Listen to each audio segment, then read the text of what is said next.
Welcome to One-on-One. I'm Greg Bassett from the Salisbury Independent. I'm your host today. And this is like one of those classes in school where you don't have to read or do the homework or prepare, because we have Jackie Jennings with us today in our studio. What, you don't have to prepare? You don't have to prepare for you, no. But this is one of those really dangerous things, because you say you never follow like a child act or a dog act.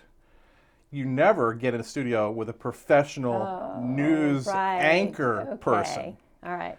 Now, I don't know about most of you, but my first experience with Jackie was watching her on WBOC in the mornings. The first thing, 6 o'clock, 5:30. What time did you used to go to work? About 2. 2 in the morning, and she would deliver all the news from overnight back when no one knew what the news from overnight was. 20 years ago. No. More than 20 years ago. No. Yes. Wow. But that's what she did, and that's how we all know her and knew her. And now she's very involved in the community, which is a great thing. And she's in charge of the Clue Caper. That's right. You're still in charge of the Clue Caper. Still in charge of the Clue Caper. Now, I am. Every year you say you're going to give up the Clue Caper. You can't do it anymore. I can't give up the Clue Caper. Tell Have you us- done the Clue Caper? I've witnessed the Clue Caper. And you haven't read the book, so you don't know what the Clue Caper is about. Let's talk about the Clue I've Caper. witnessed the Clue Caper. Okay, I've all right, witnessed good. that. But the point is, what do people need to know about the Clue Caper? What is the Clue Caper? All right, the Clue Caper it's called the Great Clue Caper, an amazing race to benefit the Village of Hope. What is the Village of Hope? Are we going to start there? Yeah, whatever. I'm sorry. I see she's got to take control. She's the TV person. All right, the Village of Hope is transitional housing for women and children in Salisbury. We are celebrating our 25th anniversary this year, which is spectacular. We started as the Joseph House Village, which is why we've talked about that confusion. People still call it the Joseph House. Right. I know it's unfair, Right. but people still call it Little branding confusion there, Yes. but it's the Village of Hope. We still do a lot with the Joseph House, but it's a separate nonprofit now. So we have 14 apartments, and we take women for 2 years who are in homeless situations. So they've come directly from a homeless situation, or they've come from emergency shelters, and we take them for 2 years and give them parenting classes, make sure they are healthy, and get some counseling, and their children get counseling and tutoring, and kind of give them the life skills they need not to return to a homeless situation. And it's a really amazing thing. The success stories documented in terms of absolute success and truly helping people. The success stories are great, and that's really what you want, right? You see generation after generation of people returning to homelessness. So if you can break that cycle once and for all, you're doing a really good thing for that family and for the community. And for what I see too is the advantages for the kids. When I'm out there, I'm blown away by how the kids seem to fit in, how they fit in together, and how there is a sense of community there. Yeah, it is a nice community situation, and the women really do take care of each other. I mean, they watch each other's kids. You have to be employed, or you have to be going to school to stay at the village, and so they do. They take care of each other. Transportation, in Salisbury is always an issue, so they give each other rides, or they watch each other's kids, or they do form really nice bonds. Right. But the Clue Caper is their big fundraiser. The Clue Caper is our big fundraiser. Yeah, the Clue Caper has raised about $250,000 over the last 5 years. It is amazing, so that's why we have to keep doing it. But it's fun. It's great fun. It is a huge scavenger hunt that takes place all over Wicomico County. So you put together a team, 2 to 5 people, and at the beginning of the race, you get a clue book. See, I brought props. You get a clue book, and it has about 12 clues in it. You have to solve the clue, find the location. Once you get to the location, complete a task or a series of tasks. So you might have to kayak across Johnson Pond. Yeah, the tasks they tend to be embarrassing. Well, right, that's the point. So you get great pictures out of it, exactly, yeah. So you complete a task, and then you get, proof that you complete a task. You get a stamp or something in your clue book, and then you get to the finish line. And whoever has completed the most clues and the most tasks in a 3-hour period wins $1,000 for their team. Wow. Yep, so the team splits $1,000, and then you get an additional $1,000 to donate to the charity of your choice, because we know how hard it is to raise money, and so we want other nonprofits to get involved. So you want people to donate back to Village of Hope, or you want to share? No, absolutely. Okay. We want people to donate to whatever charity is closest to their heart. So the first year, the Humane Society, we had a donation to the Humane Society. The second year, I can't remember, but it's whoever you want to donate to. Right. As long as it's a 501c3. Now these challenges that you have to execute at each stop. Mm-hmm. Now I remember my daughter one year, there was a hula hoop challenge. Yes. And people could pay her to fulfill the challenge. Yes, we've done that. We've done that a couple of times. So we had a great obstacle course, right, at Mitchell's Martial Arts. Once they set up a huge obstacle course for us. So you had to go through the obstacle course, or you could pay one of the kids like $5, right, to do the obstacle course because, broken bones aren't good. Wow. Not that we. Yeah. How many people participate in this thing? We get about 250, 300 people. So 50 teams. We limit it to 50 teams. So up to 5 people per team. It's a great time. It's a great time. And we're going to put up on the screen information how to sign up. Information, greatcluecaper.com is the website, and you can sign up. Registration is $25 per person, and we have a big party at the end of the race. So there's food, and there's music, and we give out prizes. So it's a really nice day. It's a really good day. How hard is it? I've heard people How hard say is it's the too Clue Caper? Yeah. The first year, I think the first 2 years, it was too easy. And we've had teams who have done it for the last 5 years. This is the 6th year for the Clue Caper.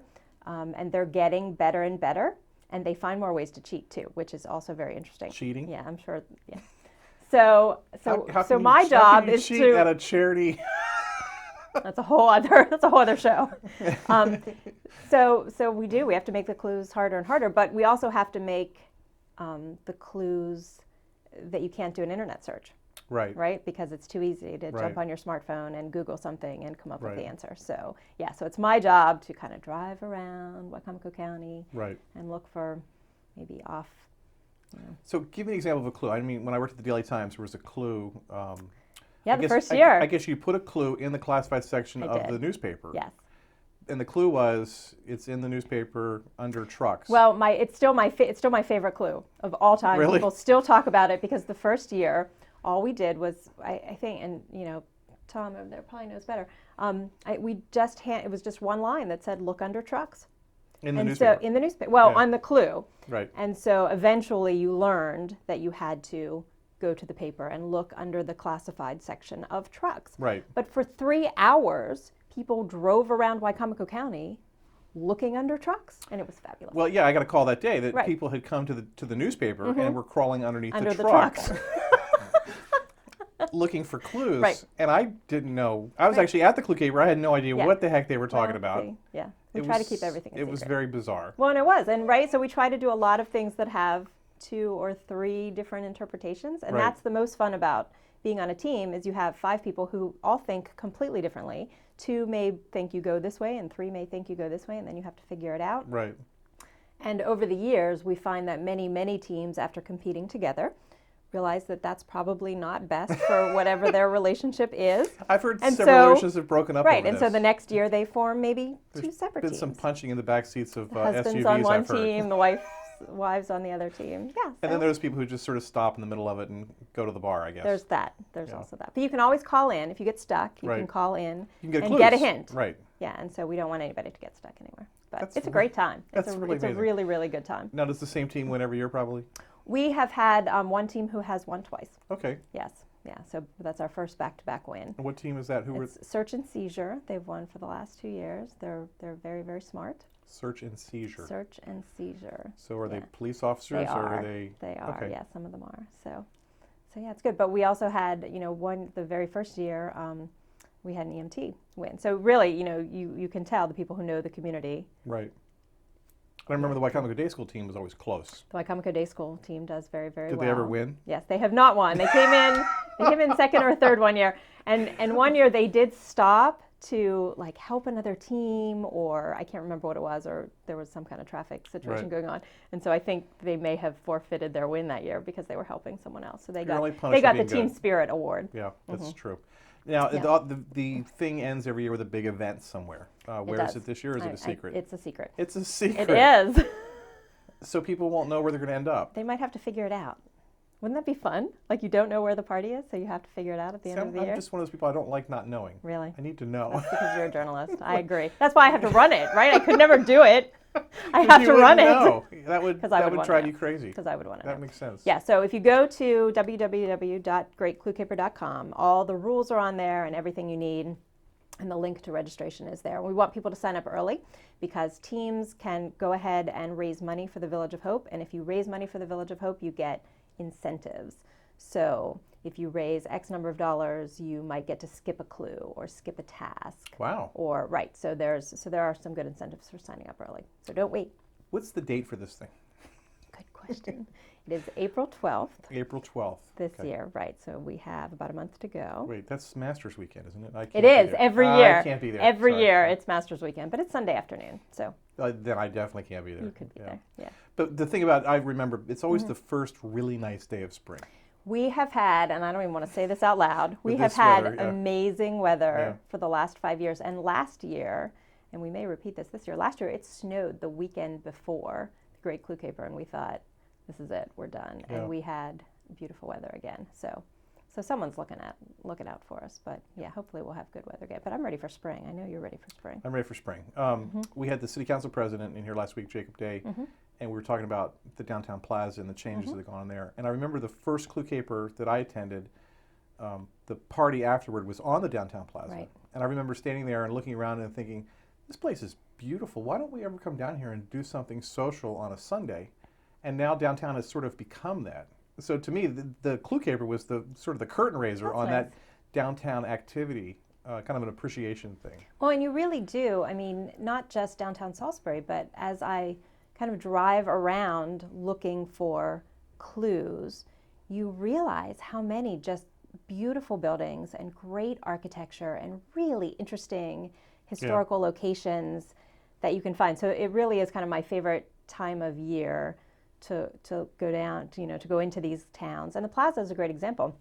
One year we took pictures of a whole bunch of different architectural features. I remember that, yeah. On the plaza, Right. and you had to go down and kind of look around at the building. So we try to bring awareness to our community. And also we have a lot of businesses who get involved. So, a business may have a clue at their location, and it's great because, you're driving 250, 300 people to that business. And we appreciate it, and they, and they get the recognition. Right. So, and I'm going to throw in a plug here. I know. Please. But Gateway Subaru has come on board this year as our first premier sponsor. Good for them. And so we're really excited to have them. They had 2 or 3 teams last year. So are they giving you a Subaru or anything like that? They should give us a Subaru, right? No, they're not giving us a Subaru, but they're giving us money to put on the event, and that's fantastic. And we can't thank them enough. And we've had great sponsors over the last 5 years. That's great. We'll come back to Clue Caper, but I got to talk about TV a little bit. All right, I know TV. you don't like to talk TV. about it, but 20 years ago. I was thinking about this on the way over. I came to Salisbury in 1992, so I was 23. 23? You just gave away your age? I know. I'm 46. You just turned that last week. I just turned 46, yeah. So I was 23 years old when I started at WBOC. Well, when you came to town, you weren't going to be here in 23 No, I was going to be here 6 months. Right. I was going to be here 6 months and move somewhere else. Now, what happened? I love it. Why?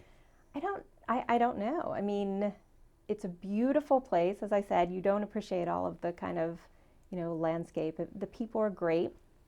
The ocean is nearby, which I never had growing up, which is amazing. So you're from where? Here we are, Pittsburgh.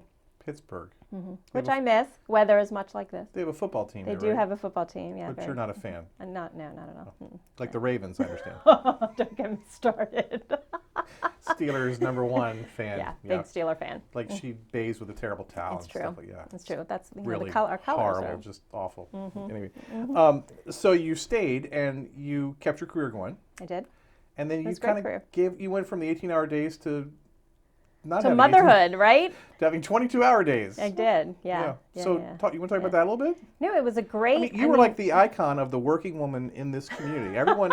I remember going to church and people would talk about you because they would watch you on TV and they would feel like they were in rhythm with you. Yeah, it was amazing. And they would say, oh, she and Steve Hammond, they're not getting along. I could just tell there's tension there.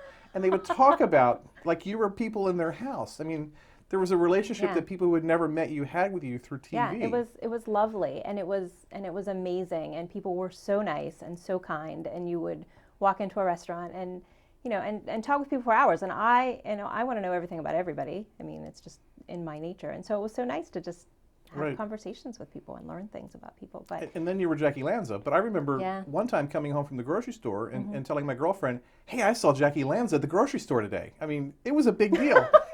Which is so funny, right? Isn't it? Yeah. I mean, but still, that's the kind of relationship that you have with viewers from TV. Well, but you do, and I think it's much different now because you have so many television stations and cable networks that the audience is kind of skewed a little bit. But back in the day, you had WBOC and WMGT, and that's who you watched. Right. And so at 6 o'clock in the morning, if you were watching TV, you were probably watching WBOC. So it's really interesting to see how the industry has changed over the last 20 years. But it was great. It was a great job. I had a great time. Now, watching TV, and it has changed. Newspapers have changed. Certainly have an opinion about that. Right. And you have an opinion about how TV has changed. What are your thoughts on that? I do. I'm really glad that I got out before YouTube and high definition, right? Because no one at my age looks good on high definition. Yeah, it's about the content. But I think it's harder now. You have many more tools at your disposal because social media is great for gathering information. But you also have a lot more pressure. You have a lot more pressure to be fast and not necessarily right. And I know we could talk about that all day long. Right. So I think in a way it's harder now. I think there are fewer mentors now. And I think, the standards aren't really what they used to be. I mean, you and I both know you didn't say anything out loud until you confirmed it. Right. Not once, not twice. Yeah. And on a really good day, you had 3 sources. Right. Now if you say, we can't confirm this, but we learned on Facebook, it's a whole new world. Right. It's a whole new world. It's very scary in terms of that credibility issue. Right. Now, also what's changed is it used to be the 6 a.m. and noon and 6 p.m., 7 p.m., whatever, 11 p.m. But now it seems like they're on all the time. They're on all the time. And when they're not on TV, they're on, right? Because I can get school closings on my phone all day long or updated news all day long. And I think that's so exciting. And it would be really neat to work in a 24-hour newsroom. That was just starting when I left. But again, you have pressure to be the first one to get it on the air and the first one to get the information. So it's much, much harder now, I think. And you walked away at your prime at the top. Is that what it was, my prime? Yeah, absolutely. I mean, you're the anchor at 7. It means I'm past my prime now. You're anchor at 7. You were managing editor? I was news director. News director, exactly. So you were, and then you have a kid. Yeah, I had 2 kids in 2 years. Sounds like I'm belittling having kids. No, it doesn't. But it is. It's, you can't, somebody's got to watch them. 2 kids in 2 years. 2 kids in 2 years. So you had 2 children in diapers at the same time. I did, for a very long time. And lots of women do it. I mean, lots of women do it. It's you just do it. But really, between my husband's job and he's also never home, I couldn't spend 18 hours in a newsroom. It wasn't going to work. So I freelanced for a really long time. I freelanced for you for a while, and that was fantastic. Yes. And that was a really good way to keep the writing skills and keep the journalism skills and be able to be home with my kids. So I got really lucky. A lot of women can't do that, and I got really lucky that I could. Right. And there was always this idea that you would, once the kids were raised, you'd go back. Yeah, but now there's high definition in YouTube, so I'm not going back. But Andrea Mitchell's still hanging in there. And I know. Linda Cohn. I know, they it's just true. have new kinds It's of true. makeup. I think that's true. No, I did it. And you're not nearly like as, broken down, not nearly. You're not not broken down like they are. You're not broken down like they are. Not yet. After this, after today, I may be. After the next clue caper. No, it was an amazing job for 13, 14 years, however long I did it. But I have a new amazing job now. Now, yes, I see your name in the paper from time to time. You seem to get quoted by the people at Piedmont in US Air or whatever they're calling it this week. American, right. Someone bought somebody, right. I know that. It's very confusing. Yeah. Yeah, it's a great job. What do you do for them? I am the Director of Corporate Communications for Piedmont, which a lot of people don't know is headquartered in Salisbury, Maryland. Great job, great people. I've always loved the airline industry. I grew up in the airline industry, so it really was a great kind of marriage of skills. But your dad worked for US Air? My dad still works for US Air, 48 years. For American? For American, right. Now it's American. In Pittsburgh, which was a hub for them, a big location for US Air. Right. That's really cool. It was great to grow up. And so when the president of Piedmont called me and said, would you like to come work for me? And I said, can I get my airline pass back, which is our, non-rev So you free get to fly flying. for free So I get to fly everywhere. for free, and he said yes, and I said yes, I will come and work for you. So Do you get to fly anywhere you want, or just where they want you to fly? I fly a lot where they want me to fly, but I also get to fly, and my husband and children get to fly where we want too. Wow. So it's a great job. So Wow. And we're expanding right now. The airline is growing. We're getting regional jets here in the next couple of months. So we are hiring. You hear that? Regional jets. Regional jets. Salisbury's getting jets. Yeah. That's so, like. Yeah, and so the company is expanding, and we're hiring a lot of people. So not to throw in another plug, but if you if you're looking for a job, Piedmont Airlines is a great place to work. I tried for that steward job, but I couldn't make the weight requirement. It's just a height requirement. Oh, it is. They were afraid I was going to block the aisle. I think you're fine. Yeah, that's a great job. Really? Yes. Yeah. I can't imagine. Well, it's a lot of work. It's a lot. It's a lot more work than people think it's glamorous, but it's not. So do I get to ask the questions now? No, I want one more. Okay. Now, as a reporter who has, as they say, gone over to the other side. To the dark side, well, right? I wouldn't say I don't think it's the dark Absolutely. side, because I think there's a lot of value and a lot of contribution that can happen.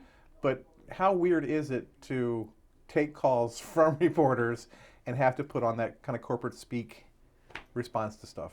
It's very interesting, because a lot of times I want to say, that's not the question that you want to ask. But I don't. But you can't. But I can't. It is very interesting, and a lot of people that I work with don't have a media background. Right. And so I'll say, well, they're going to ask you this, and they'll say, why would trust me? Yeah. They're going to ask you this. So it's fun being on the other side. Yeah. It's a little harder. Do you see like a chess match, or I've always been amazed that something can go wrong on an airplane or a bus or anywhere, and the person you call can spin it into a positive. Well, but that's exactly what you don't want to do, right? I mean, you want to be very transparent. You want to be very open. You want to give as much information as you can. I was in Dallas a couple weeks ago to go through media training with the NTSB, and it was fascinating. I mean, it was just, you want to be immediate and you want to be direct with reporters, because there's too much information out there. Everyone who was on that plane, is going to take a picture and post it. Isn't it amazing? Yeah, there's no control over that information anymore. Right, absolutely. So and there's no monopoly on that information either. So you have to be as transparent as you can be. All right, I'm done. I get to ask questions now? Okay, so how's the paper? Paper's great. Is it? Yeah. Tell me about it. Paper's great. Yeah, I just came up just yesterday at lunch. Someone didn't really know about the paper. Okay. It seems like we scripted this, but no, wait. You have a paper? Yeah, Salisbury Independent, and we are 43 issues in. That's fantastic. Yeah. Let me see it. So see, and here's why I like it. First of all, I like the size of it. We did not rehearse this. I know.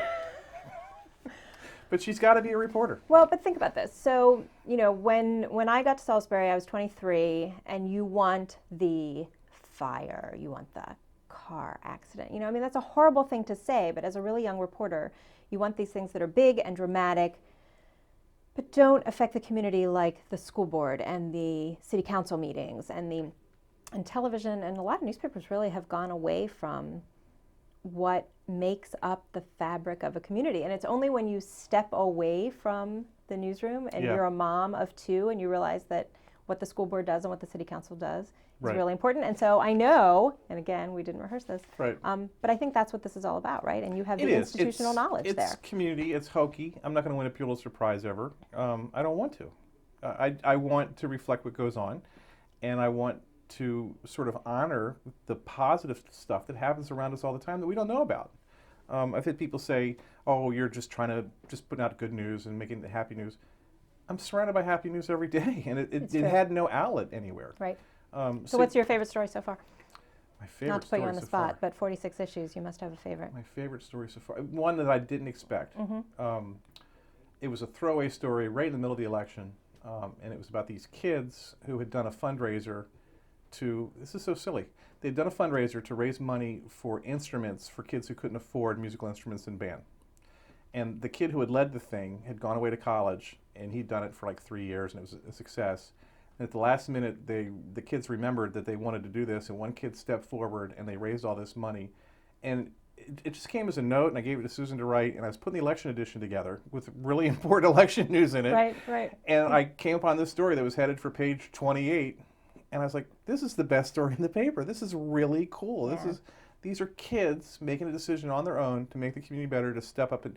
And I was just completely blown away by it. Yeah, and that's what you want to see, right? I enjoy that. And I think people around me enjoy that. I think they like seeing their faces and their friends and their neighbors in the paper. And we really didn't rehearse this. It's really not all about me. It's really about her. I've put weather shots on the front the last 3 weeks, which I never thought I would do, but with the Nanticoke River frozen like that, it's just so beautiful and unique. Yep. We're trying to do that. Yeah. So now, are you expanding? We're 43 issues in. We're just, once we get about a year into it, we'll see what happens. Going the way you expected it to go, and it's going way better than you expected it to go. Good. And you have an office downtown now, right? I do. Okay. I do. But in doing all this planning for the paper, it never occurred to me once that people would like the thing. I'm so conditioned to people hating the paper. They would just, they loved the Daily Times, but they hated the Daily Times at the same time. So I was just always used to someone having a problem with something, and I don't get that. It struck some kind of a crazy chord. At Rotary yesterday, I said either I'm a genius or an idiot because I never. Probably a genius. I'm just doing the newspapering that I liked to read when I was a kid, and the stuff that people would talk about at church. The things that seemed to move them in the community, and they would talk about the police news too, but those weren't the things that really mattered. It was like, can you believe Mrs. Smith turned 100? It was stories like that seemed to get people. So. Right, and you probably had the same experience that I did. Is once you leave and you don't have an outlet for all of the things that you're learning, and you want to tell people, right? Isn't that the best part? Is telling people. Telling people. That you had to come up. It was inevitable that you came up with something to tell people. And we have that Q&A feature, which is run in the paper. And I just imagined it as something where there were just people I wanted to talk to and have people know more about them, newsmakers, and be able to capture them when they're making news. And what has happened is people have learned more about people that they didn't know, and they seem to appreciate that more, which lets me talk about this. You are going to be a Q&A victim here coming up. Fantastic. Not that there's... And actually, the day that this episode premieres, you will also be in the paper that day with your Q&A. Perfect. So we have to do the Q&A at some point. I think we've covered everything, right? I don't know that there's anything else we need to talk about. But we'll make it interesting. We will. We'll make it really interesting, so go get a paper. We'll make it interesting, yeah. Okay, all right. Yeah. But we'll talk more about Clue Caper and some other stuff. Okay. All right. Do you want to do your Clue Caper? So every year, do your big plug. every year we do, we do something here. Pack 14 is always great about giving us time to talk about Clue Caper, and they've Phil done it really again put the hat on last year. Phil last year wore the hat. We've worn the hat 5 years in a row now. Phil, I'm coming for you, Phil. All right. So you might want to fix that hat. It's a little crazy there. This is quality stuff. Well, we've had them for 6 years. It's time to get new hats. All right. So you have to put the hat on. Okay. You're not going to maybe do that glass thing, are you? Yeah. So here's your. Oh, I have to do this. Here's your. Okay. So you have to say Great Clue Caper. Coming up April 12th. April 12th. Right. Master Sunday. www.greatcluecaper.com. Register your team. Okay. Right. All the money benefits the Village of Hope. Great cause. We're celebrating our 25th year this year, so it's all good. And hopefully we'll have good weather. Awesome. And the hat looks really good on you. I can wear this all day? You can wear it all day. Will it help me get girls? I'm not sure about that. No. Jackie Jennings. She's amazing. I can't believe another one of those people that would never talk to me if I didn't have a TV show. Got a nice note from Phil Tillman today. He misses all of his viewers. He says to say hi. So I'm saying hi for Phil Tillman. We'll have him back at some point. I think he's probably in Florida because he can do that kind of stuff. Thanks for having me. Thanks for being here. I appreciate it. Greg Bassett from Salisbury Independent with Jackie Jennings. Another great show. Thanks for being right here on Pack 14.